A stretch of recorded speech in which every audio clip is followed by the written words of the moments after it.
mēs mēģināsim parādīt tādu kā sarunu, kāda varētu būt bērniņam ar Dievu, kad viņš taisās nākt mūsu pasaulē. Un pēc tam mazie bērni, katrs kaut ko grib pateikt savām māmiņām. Viņi man teica, ka tu uz zemi mani sūtījusi rītdien, bet kā es tur varēšu dzīvot, ja es būšu tik maza un nevarīga? Es izvēlējos vislabāko eņģeli tieši priekš tevis. Viņš tevi sagaidīs un par tevi parūpēsies. Taču debesīs es neko citu nedaru, kā smaidu un priecājos. Ar to tik vien pietiek, lai es būtu laimīga. Tavs eņģelis tev dziedās un uzsmaidīs katru dienu. Tu jutīsi mīlestību un tu būsi laimīga. Bet kā es sapratīšu, ko viņi man saka, ja es nezinu cilvēku valodu? Tavs eņģelis tev iemācīs vismīļākos un visjaukākos vārdus, kādus jebkad būsi dzirdējusi. Un ko es darīšu, ja es vēlēšos runāt ar tevi? Tavs eņģelis tev iemācīs salikt rokas kopā un lūgt. Esmu dzirdējis, ka uz zemes ir daudz sliktu cilvēku. Kas mani pasargās? Tavs eņģelis tevi pasargās arī tad, ja tas nozīmē riskēt savu dzīvību. Es vienmēr būšu bēdīga, kad es nebūšu ar tevi. Tavs eņģelis tev iemācīs nokļūt pie manis, un es vienmēr būšu ar tevi. Ak, Dievs, ja man jau jādodas šodien prom, tad pasaki lūdzu mana eņģeļa vārdu. Tava eņģeļa vārds nav tik svarīgs.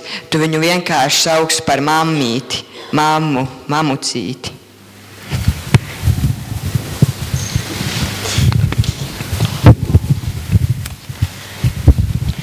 Mana mamma tik laba, ka viņa mani aizsargā. Mana mamma ir vislabākā, jo viņa par maniem ir rūpējas. Mana mamma tikai šo laiku pavada mūs audzinot. Mana mamma ir vislabākā, jo viņa vislabāk sargā māju. Mana mamma ir vislabākā, jo viņa ir labsirdīga. Mana mamma ir vislabākā, jo viņa par mani rūpējas. Mana mamma ir vislabākā, jo viņa pret mani ir mīļa. Mana mamma ir mīļa, jo viņa par mums rūpējas. Mana mamma ir vislabākā, jo viņa par mums rūpējās. Mūsu mammas ir vislabākās, tāpēc, ka viņas iemāca mums daudz ko. Mana mamma ir vislabākā, jo saprot mani.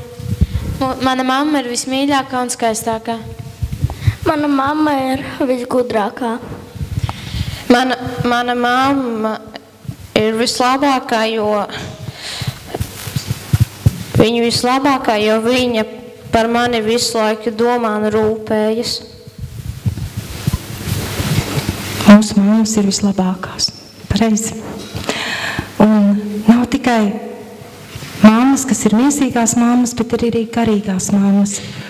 Un jūs redzat, zāles stūros ir tādi spainīši ar ziediem, un es lūdzu man pievienoties un bērniem viņu sveicienos pievienoties un palīdzēt viņiem.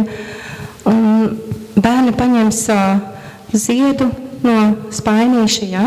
Bērni paņemsiet, jā, un nesīsiet savām mammītēm, bet arī, piemēram, man ir garīgā mamma un garīgās mammas, un jums arī zālē sēdošiem ir savas mammas un garīgās mammas, un būsim pateicīgi, jo pateicība Dievam ļoti patīk.